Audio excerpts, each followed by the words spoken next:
This is your reminder that even the universes in movies have movies too. Probably the same movies as ours. And that they're literally parallel Earths in the multiverse. And that the multiverse is literally real, and there's infinite realities and infinite possibilities. And the truth is much stranger than fiction. So, like, just because we have all this stuff in our reality, most of those movies are set in universes where they have all the same stuff. So it's like, that's not an excuse to not believe in magic. So it's actually an indication that magic is real. The multiverse is real, people. Why am I saying this? Because you're already shifting.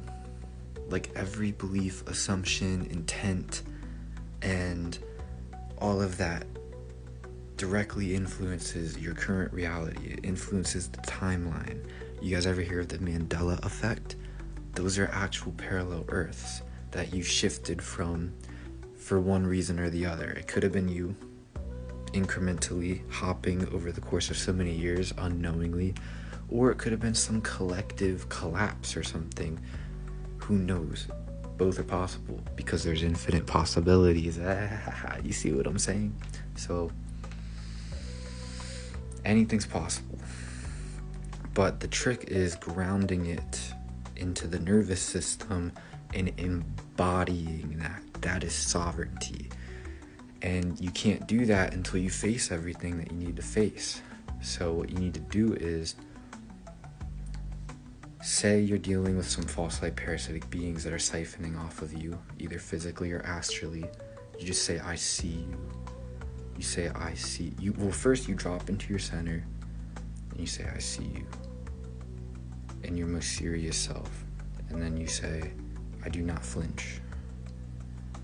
And that will, like, clear the distortions.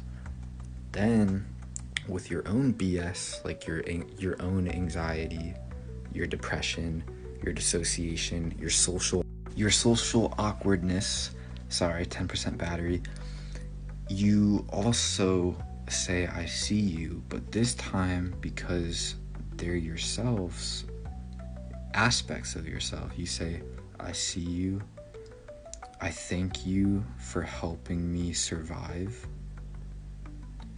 I now ask you to return to sacred stillness. And feel it. Boom. Now you cleared the external BS and the internal. Sit in that pure knowing.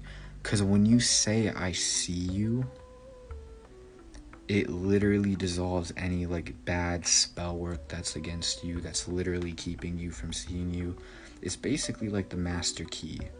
Like, I don't care if people put your name in a bottle and buried it. That is a reversal for everything.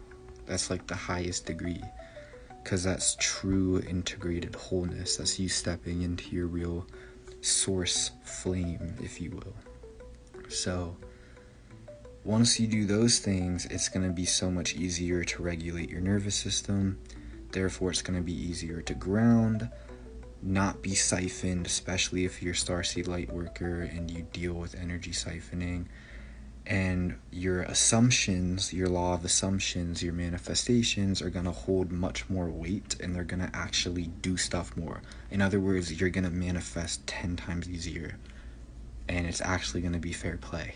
Because I hate to break it to you, if you're seeing this, there's like an 80% chance you're being siphoned. So, but yeah, shout out to Buddha. Buddha's been helping me realize that technique that I talked about, so thank you to Buddha. Been channeling Buddha. He's the one that helped me with that last part, so hope this helps. Peace out. Stay embodied, stay sovereign, and stay limitless.